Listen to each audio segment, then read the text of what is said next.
के साथ अन्याय हो रहा था तब कांग्रेस सरकार थी, समाजवादी पार्टी कांग्रेस की सरकार के खिलाफ लड़ रही थी, क्योंकि कांग्रेस की सरकार में अन्याय हुआ, जैसे इमरजेंसी हुई समाजवादी पार्टी रोड पे थी और जनता के न्याय के लिए, संविधान बचाने के लिए लड़ रही थी। आज भारतीय जनता पार्टी की सरकार है, भारतीय जनता पार्टी की सरकार में जनता के साथ अन्याय हो रहा है, संविधान खतरे में, लोकतंत्र खतरे में, तो हम बीजेपी के खिलाफ लड़ रहे हैं। हम लोग तो जनता के लिए है ना, समाजवादी लोग हमेशा जनता के साथ रहे हैं, लेकिन कुछ लोग सत्ता के साथ जाना चाहते हैं, ये फर्क है। हम लोग हमेशा सरकार के खिलाफ लड़ते हैं जनता के लिए। जनता अगर सरकार की नीतियां गलत ओके अनुराग जी, आपने अपना पॉइंट बताया। Now you are repeating yourself. उनका अधिकार आम आदमी पार्टी और उसके बाद शहजाद जी दोनों का एक साथ जवाब दे देंगे।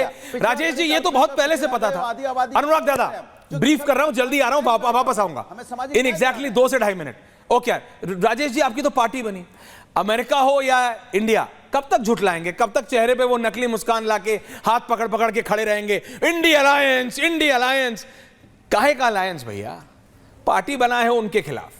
राहुल गांधी को आप लोग पानी पी पी के घर आए है ना, और अब आप बोल रहे हैं देश बचाना है सब। वही बात, कब तक जनता को झूठ बोलेंगे? कब तक विधायक आप ऐसे बन पाएंगे? जनता will see through. Rajesh ji, आज जो संजय सिंह ने और आतिशी जी ने कहा, बिल्कुल ठीक कहा, यह आपका मूल है। This is your imprint. You are an anti Congress party.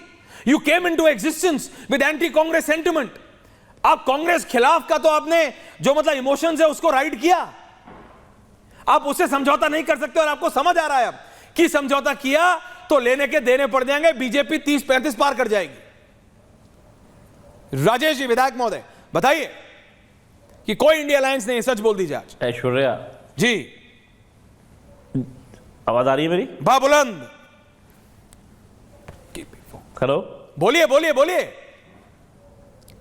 बोलिए राजेश जी।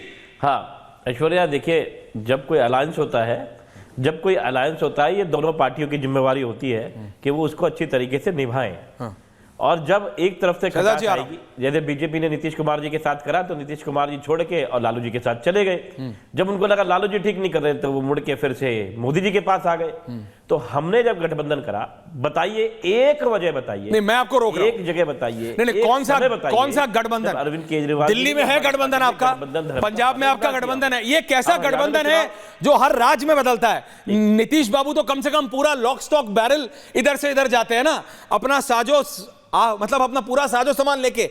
आप तो हर एक प्रदर्शन में एक जगह अटैची छोड़ देते हो, दूसरी जगह बैग छोड़ देते हो, तीसरी जगह पानी की बोतल छोड़ देते हो। आपने जनता को समझा कि क्या मतलब बेवकूफ? राजेश जी, आप विधायक हैं, आपको पता है दिल्ली की जनता, देश की जनता कितनी स्मार्ट है। आप जाके आप दादा बात समझिए, आपको एग्जैक्टली पता है आप प्रो कांग्रेस नहीं हो सकते। दिखाने के लिए हो सकते हो, बंगाल में जाके हाथ पकड़ लो, दिल्ली में नहीं जीतोगे आप अगर आप प्रो कांग्रेस रहे, तो आपको पता है। मेरी बात तो बोलिए। अरे भाई, हमें भी कुछ बोलने दो, बोलिए ना, हमें भी तो कुछ बोलने दो। मेरी बात को सुनो। मैंने एक सवाल आपने बहुत सारे सवाल पूछे, मैंने एक पूछा, कहा एक समय बताइए जब मेरी पार्टी ने या मेरे पार्टी के नेता ने उस गठबंधन धर्म का पालन ना किया हो। अगर हम हरियाणा चुनाव में चुनाव लड़े, तब भी हम चुनाव लड़ते रहे, हमने किसी के खिलाफ इस तरीके की बयानबाजी नहीं करी। हम पंजाब में अलग लड़ रहे थे तो हमने अपने अलग चुनाव लड़ा, उन्होंने अलग चुनाव लड़ा, हमने पहले से कह दिया था कोई गठबंधन नहीं था, कोई बेईमानी थोड़ी करी। लेकिन दिल्ली के अंदर अगर कांग्रेस चुनाव लड़ रही है, वो लड़े, लेकिन अगर वो एफआईआर कराने की बात करती है हमारे नेता के ऊपर, हमारे सर्वोच्च नेता के ऊपर, अगर वो इस तरीके की बेगणित बातें करती है, अगर अजय माकन जी आखिर इतने सीनियर नेता होते हुए प्रेस कॉन्फ्रेंस करके गरियाएंगे, तो कौन सुन लेगा? आप तो कभी उन्हें नेता ही नहीं मानते थे। अगर आज नीतीश कुमार जी, मोदी जी, आप अजय माकन को बलि का बकरा मत बनाइए, ये कहावत है, इसको उस तरह लिया जाए। हम इस देश को बचाने के आप अजय माकन के कंधे पे रख के अपनी राजनीतिक गोटियां मत खेलिए। नहीं, आप बात समझिए विधायक जी, आपको एग्जैक्टली पता है, आपके 1 दर्जन नेताओं के मैं रिएक्शन चला सकता हूं विधायक जी, ये कहते हुए कि अजय माकन तो नेता ही नहीं है। नहीं, समझिए मेरी बात, आज वो अजय माकन आपके लिए नेता हो जाता है। आप इन प्रिंसिपल बोलो ना, हम कांग्रेस के साथ नहीं जा सकते, आपको मौका चाहिए, आप मौका ढूंढ रहे हो। अजय माकन आज की तारीख में कौन सा इलेक्शन जीत सकते हैं?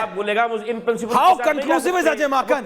अजय माकन से किसी को फर्क नहीं पड़ता दिल्ली में, ये आपको पता है। अरे भाई, कोई भी अगर आप मौका ढूंढ रहे हो कांग्रेस से अलग होने के लिए, तो बोलो ना, जनता के सामने बोलो नहीं जा सकती कि हमें कांग्रेस से अलग होना है। मौका क्यों ढूंढ रहे हो? अजय माकन का बहाना लेके देखिए, मैं असली पॉइंट पे आओ कि राहुल गांधी के साथ अरविंद केजरीवाल नहीं दिख सकते। अरे भाई, ये बोलिए, आप पीसी करी ना, अगर अजय माकन ने पीसी करी, या तो राहुल गांधी जी आके बता दें कि उन्होंने गलत करी, उनके ऊपर कार्रवाई की बात करें, बात तो करेगी ना। अगर गठबंधन में है तो उसका जवाब देंगे। अब आपने कांग्रेस के किसी प्रवक्ता को यहाँ बुलाया, 30 seconds, हो सकता है आपने बुलाया नहीं, वो आए नहीं, मुझे मालूम नहीं, लेकिन अब कोई तो आए, कोई तो कांग्रेस की तरफ से जवाब दे। अब अनुराग जी कांग्रेस की तरफ से कैसे बोलेंगे, या मैं कैसे बोलूंगा? वो तो कांग्रेस आम आदमी पार्टी, मेरे को ये बात के साथ है जिन्होंने बोला, जनता देखे, पंकज जी रोहित जी के बाद में जाऊंगा, तो पैसे बांट रहे थे उनके खिलाफ कराते। तो आम आदमी पार्टी कह रही है हमें कांग्रेस से क्लैरिफिकेशन चाहिए। मेरा मानना यह है पर्सनल कि वो सिर्फ मौका ढूंढ रहे हैं। ये वो लोग हैं, ये वो पार्टी है, इनके नेता वो हैं जिन्होंने अजय माकन को अभी नेता ही नहीं माना। आज वो अजय माकन से क्लैरिफिकेशन मांग रहे हैं। मुझे लगता है वो मौका ढूंढ रहे हैं, लेकिन बीजेपी को तो इसमें फायदा हो रहा है ना। कांग्रेस और आम आदमी पार्टी लड़ रहे हैं, ट्रायंगुलर फाइट है दिल्ली में, सिर्फ दिल्ली की बात करें, और इंडिया अलायंस तो कभी था ही नहीं। है मेरा मानना हमेशा रहा है। Shehzad counter to both. देखिए, सवाल हमारे नुकसान या फ़ायदे का नहीं है। मैंने तो पहले दिन से कहा था, इंडी अलायंस में ना कोई मिशन, ना कोई विजन, ओनली कमीशन, अपना अपना एम्बिशन, कंफ्यूजन, डिवीजन और मोदी के खिलाफ ऑब्सेशन। अब मोदी के खिलाफ ऑब्सेशन में ये साथ आए। आपने अभी वर्णन किया कि मोटरसाइकिल और स्कूटर का टायर एक साथ आया, आप गलत करते हो। ऐश्वर्या जी, ट्रैक्टर और साइकिल का टायर एक साथ आया था। एक तरफ ट्रैक्टर का टायर था, एक तरफ साइकिल का टायर था। अब ऐसा निकाह होगा तो 3 तलाक तो निश्चित है। और वैसे भी पंजाब में इनका हम आपके है कौन था। यहाँ पर कुछ दिन पहले हम साथ साथ है थे, अब यहाँ पे भी अकेले हम अकेले तुम हो चुके हैं। पर केवल ये विषय नहीं है। अनुराग जी और मेरे भाई राजेश जी जो है, ये लोग जो कह रहे हैं, ये तो राहुल से कई लोगों ने कहा है। राहुल गांधी और कांग्रेस पार्टी आज वो मीम बन चुकी है। ऐश्वर्या जी, यू नो दैट मीम, एक तिग्मांशु धुलिया फोटो में कैसे मुंह पकड़ रहे हैं किसी का और कह रहे हैं तुझसे ना हो पाएगा। तो हर रोज कोई एलाई जो है राहुल गांधी का चेहरा पकड़कर बोलता है तुझसे ना हो पाएगा राहुल। सुनिए, लेफ्ट ने बोला राहुल गांधी से तुझसे ना हो पाएगा, आप मुस्लिम अपीजमेंट करते हो।